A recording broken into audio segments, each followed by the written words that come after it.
Welcome to the Human Capital Innovations Podcast, your go-to source for personal, professional, and organizational growth and development. We hope you tune in often for all things people management, organizational development and change, organizational leadership, and social impact related. Maximize your personal and organizational potential with Human Capital Innovations Podcast.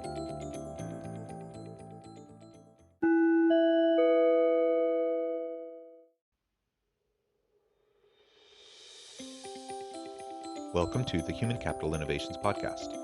In this HCI podcast episode, I talk with Michelle Tremblay about combating bullying and creating a respectful workplace culture.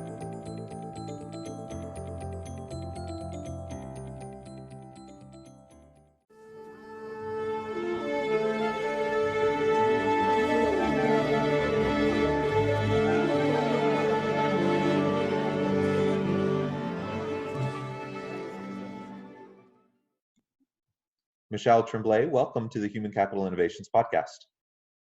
Thank you. I am excited to have a conversation with you today. We're going to be talking about healthy workplace culture, having a respectful workplace, topics around combating bullying in the workplace and those types of issues. And I know you are quite the expert in this field, and so I'm super excited to have this conversation with you. As we get started today, I just wanted to share Michelle's bio with everyone. Michelle Tremblay, founder of Empower Lives Company, is located in the Tri-Cities area in Vancouver's Lower Mainland. She has worked with over 15,000 participants nationwide and is highly recognized as a powerful speaker, great motivator, and compassionate leader. She is dedicated, committed, and inspired to empower change in the workplace, schools, and communities at large through mental and physical health and wellness strategies, mindfulness, and social and emotional learning. Her corporate work has led her to present at such clients as WorkSafe BC, Van Cities, Fraser Valley Children's Development Centers, CPHR, school districts, and nonprofit agencies. Michelle holds a second-degree black belt with 18 years of karate training and is the director on the board of the I Am Someone organization to end bullying. For over the last 9 years, her work has also consisted of teaching, mentoring, and coaching children and youth with bullying prevention training in school and after-school programs, not-for-profit agencies, recreation centers, private organizations, personal and group coaching clients, etc. What a fascinating background. What a noble work that you're a part of. I'm so impressed, and I'm so excited to have the opportunity to talk with you today.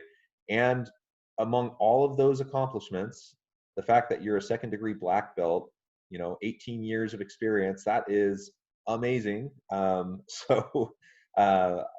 you so much for joining me. Anything else you would like to add by way of background as we get started today? No, I just, when I hear it come back to you, I'm like, wow, I've actually done quite a bit of stuff. You have indeed. But I love it. I'm very passionate and I love the challenge, and just what I've done with people has been incredible, really, and children too. Yeah.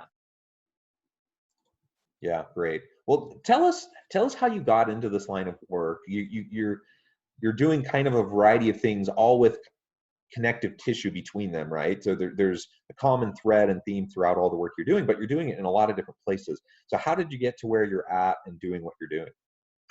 So I started working with an organization it's been about 18 years, and we started working with high-risk youth. And I was going through a career transition. I was looking for an opportunity to try something different. And I knew that I loved working with people, making a difference.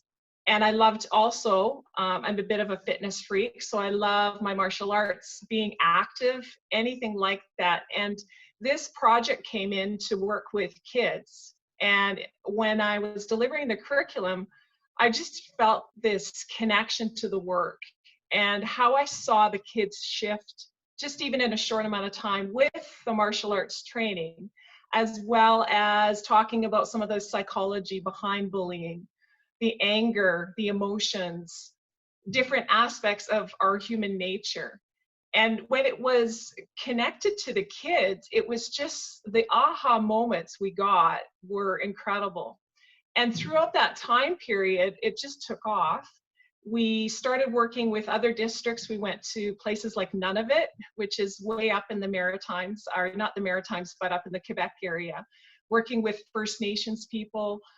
We've worked with organizations as far as the Maritimes, and there was a common thread, as I said, through human behavior, even with adults. And when I moved to Vancouver, because I decided to jump into an aspect of what I really was dreaming about for my life, working in a bigger arena coming from the Okanagan, is that there was a piece that was being missed. We were working with kids, they were getting this information, but we needed to work with adults because they had missed out on some of these skills, these social and emotional learning skills of just how to be able to regulate and how to understand how to communicate, and then how to also work with educators on leadership too as well in that aspect. And it just took off down here as well, because the flavor isn't for me just to be standing here speaking to you, it's to engage you with your physical body. And people just love that. And it's not where I'm taking you so deep in that aspect of also shifting you to breathe, teach you about mindfulness. And it just became this kind of organic project in itself to unfold in the business world. And I felt that, okay, I've got something here. And so now it's in a place where it's still morphing into many different things because of obviously what's going on with the pandemic right now. It's very, very cool. I mean, such a wonderful area to get into, and listening to you talk about that process of kind of finding this opportunity and then leveraging it is quite inspiring. So I appreciate that. Tell us a little bit more now about how this applies into the workplace setting. So you've talked about working with children, working in schools, working with parents. How about for leaders within an organization who are thinking about, they have to deal with, difficult behaviors sometimes amongst people on their teams, unfortunately. I mean, you would hope that with adults that you don't have to do that, but it's still the case. And we see a range of things. We see bullying, we see discrimination, we see sexual harassment, we see all sorts of negative behaviors that need to be dealt with, unfortunately, within organizations. So what can a leader do, using the types of techniques and tools that you've been developing for all of, to be used in all these arenas? What can they do to start to make a difference for their people within their teams? I think it's important to understand the role of a leadership in the leader itself. And sometimes leadership becomes very egotistical. It can be very gender orientated. It can be very positional and power. And I think that definition of an organization and that individual who understands how to actually lead themselves first, has to have a strong awareness about who they are as an individual. I read this great quote a couple days ago from a native proverb that said, "Never follow a leader that's more in love with power than its people." And that really impacted me in how I've always seen my work. It's always about the people. So as a leader going into an organization to do this work and having the struggles, there has to be a self-awareness and identity for the leader itself. And who is going to be looking up to that, but to be able to be mentored and shifted as well as an individual, you constantly have to be growing. Now, within a team environment, that leader has to recognize, obviously, there's toxic behaviors in the workplace, and that's going to continue to unfold with absenteeism, morale, lack of motivation, people that are just not willing to want to show up, mental health issues.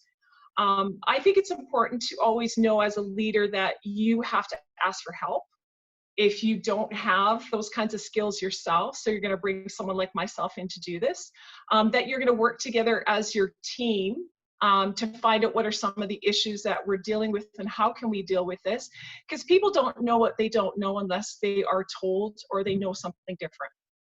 So you could have people that are aggressive in your workplace, but they think they're being assertive.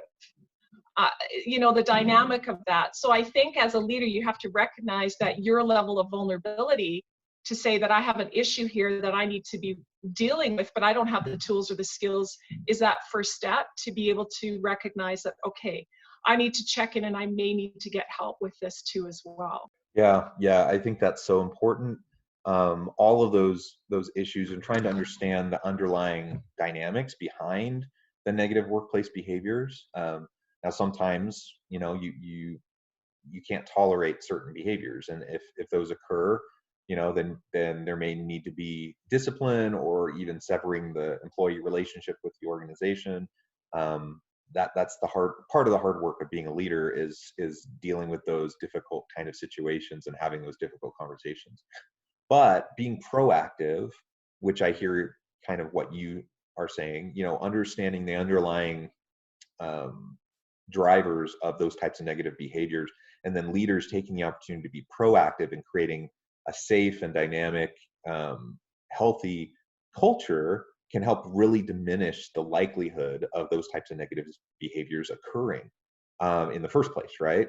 And I think it all comes down to something I know you talk a lot about, and that's just a basic fundamental focus on the dignity and respect of others, right? So it's not rocket science. It's like literally a super simple idea. Just treat everyone with dignity and respect. Be kind. If you can learn to do that and get that right within your team and within your organization, so much of that other stuff is going to fade away.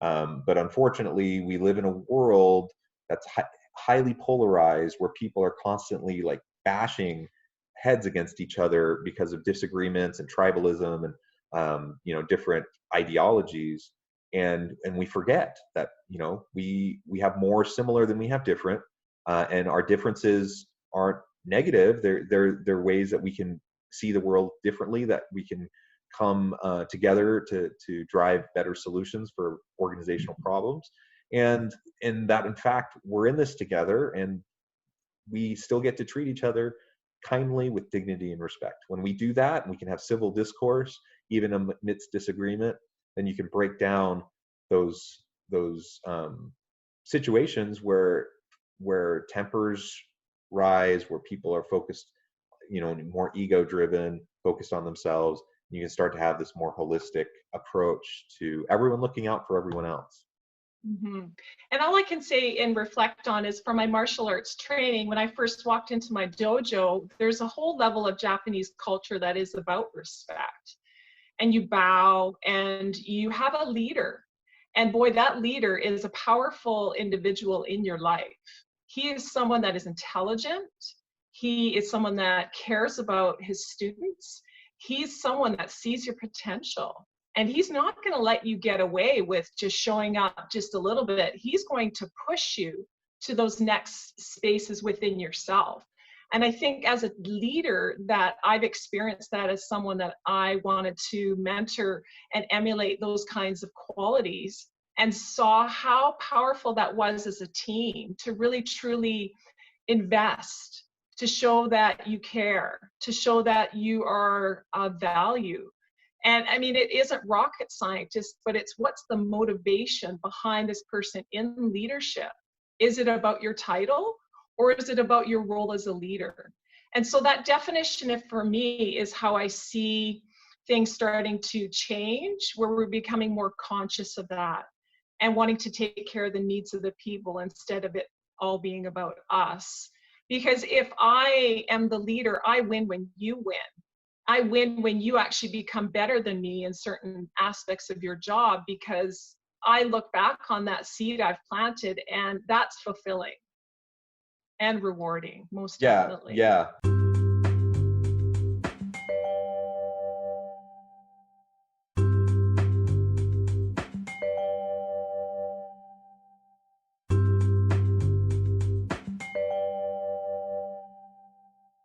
I mean, not only fulfilling and rewarding, but it's literally the only way that work can get done within an organization. If you want to be productive, if you want to have a high performance organization, you have to lean on the expertise of your people. I don't, even the most brilliant people that I know in my life, I don't know anyone who could take over single-handedly all the roles on their team and gets everything done that needs to be done. It's just not possible, and that's why we have teams, right?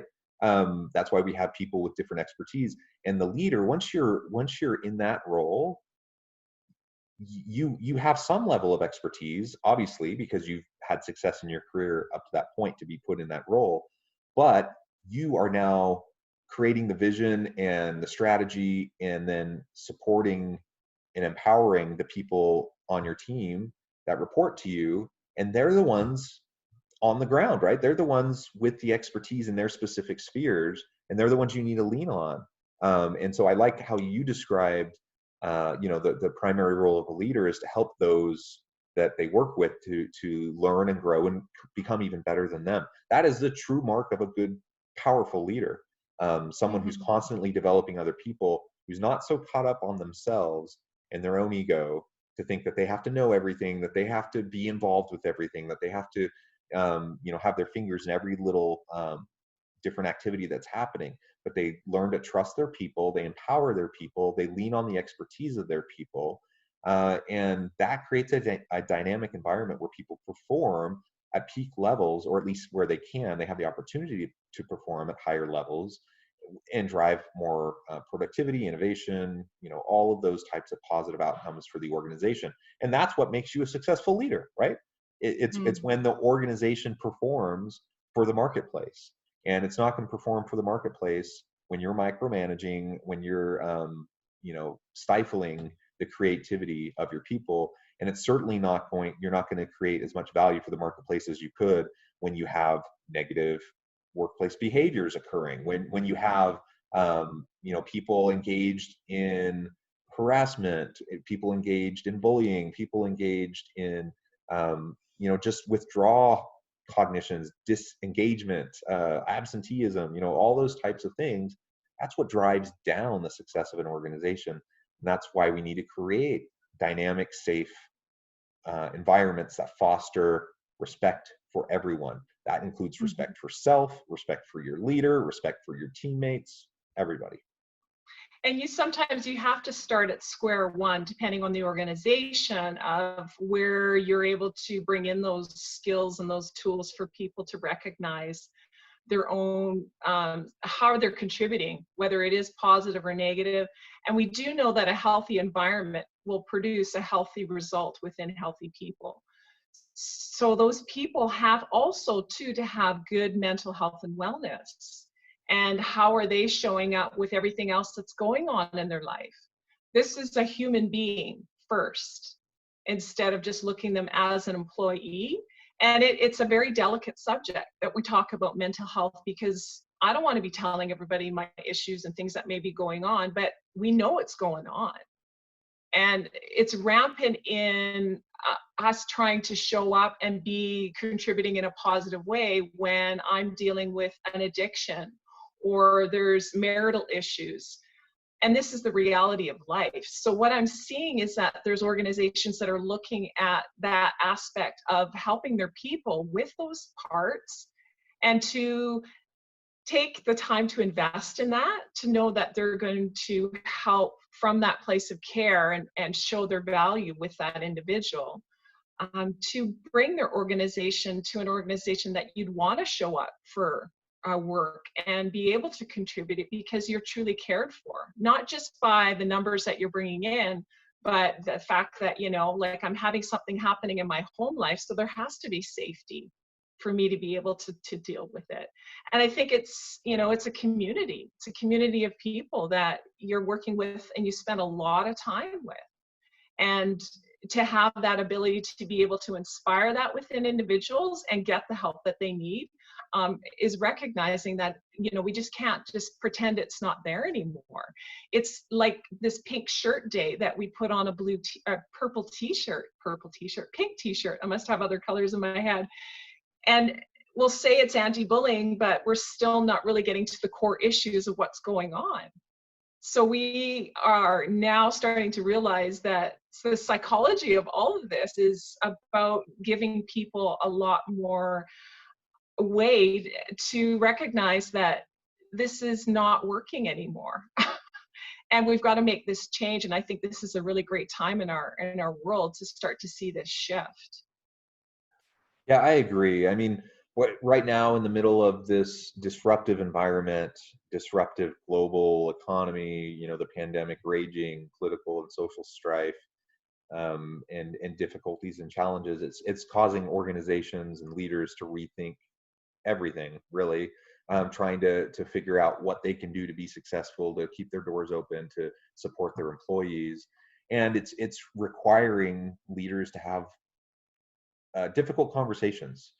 So, if I have people on my team, if I have people of color who are on my team, and we're going through the summer, in the George Floyd moment, and Black Lives Matter, and all this sort of thing, all these sorts of things, and if I don't have any sort of conversation around that, or recognize or understand that that's going to impact, or at least has a high potential of impacting people on my team, then I'm clueless, because of course it's going to impact. It's very, in very real ways, it is directly impacting the lives of so many of the people on our team. Or maybe someone is dealing with sickness or even death from COVID, that or they have a loved one living with them who's immunocompromised, who they have to care for. I mean, there's so many different issues that can be driving the types of negative workplace behaviors. And especially when you have someone who has been a really great employee for you in the past, and all of a sudden you start to see a shift in the way they communicate, the way they behave, and there's negative behaviors that you don't like. The easy thing to do is to say, you violated a policy, or you did this, that, or the other, so you're gone. I mean, that's not helping them, of course, but it's certainly not helping you as the organization, because you just lost a valuable employee that, if you just spend a little bit of time showing some empathy towards them and showing some support, then you can help them get through this difficult time. And then they remember that, and they'll be more loyal, more committed. They'll tell their coworkers, who will then, that'll help to build a reputation for the company as a place where your boss cares about you. That matters, right? And so I think all of those pieces are just so important as we try to consider those underlying issues that could be influencing the types of negative behaviors that we see. Not always, of course. Sometimes people can just be jerks, and sometimes people Yeah. can just do things that are abusive to other people, and we need to deal with that. But I'm a believer that most people are well-intentioned, good people trying to do the best they can, and so we need to be better at supporting each other during these hard times.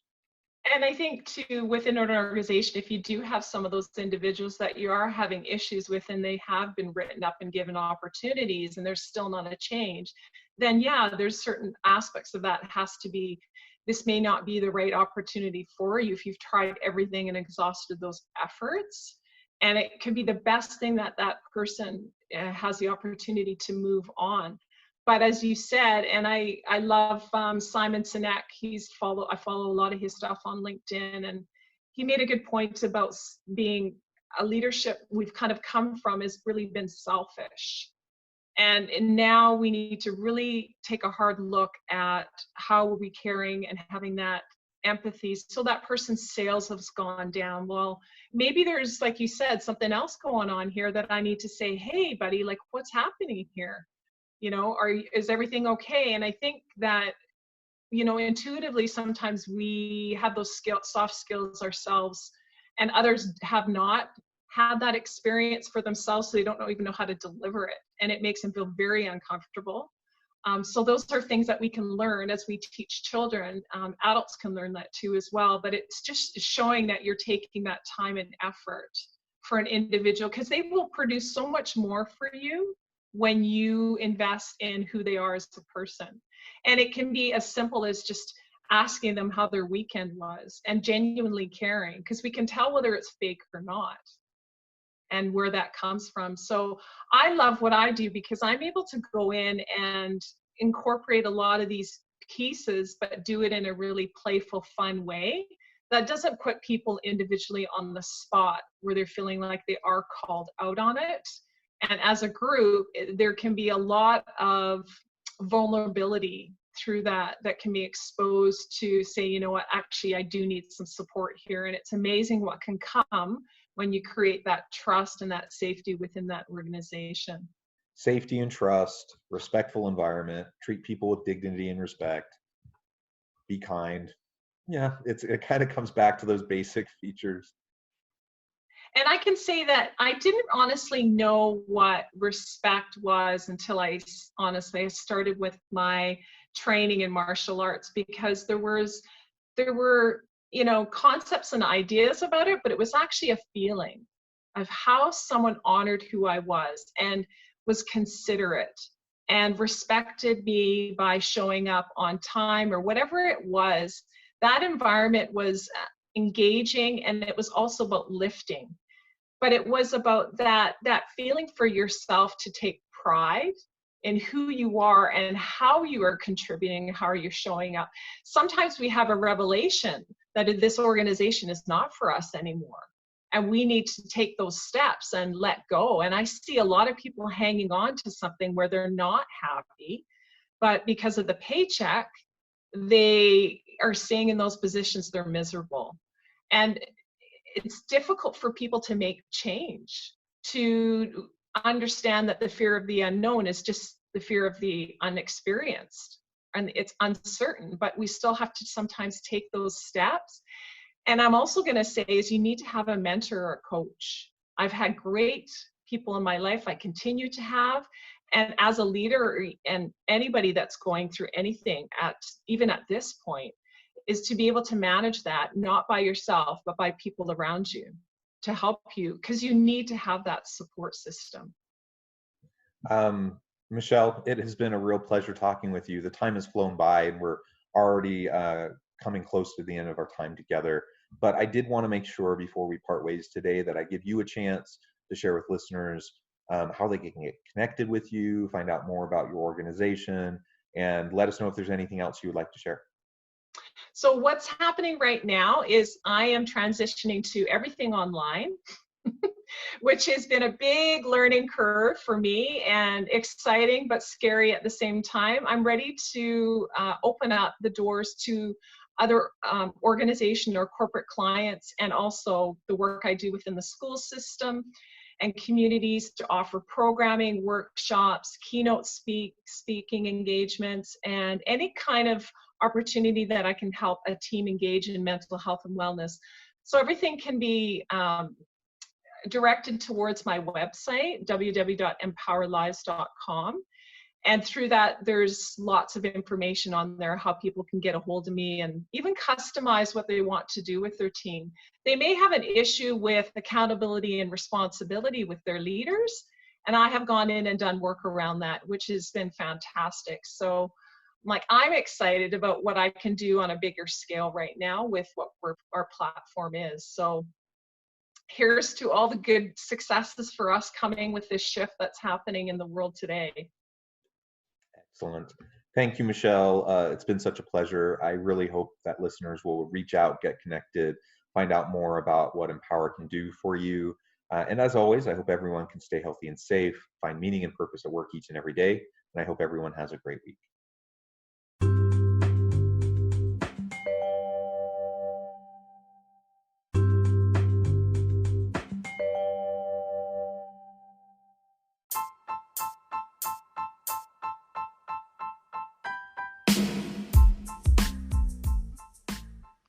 We are excited about the launch of HCI's new magazine, Human Capital Leadership.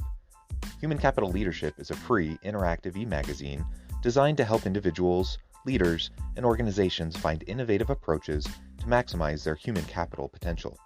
We will be publishing issues quarterly in August, November, February, and May. Check out the first issue and let us know what you think.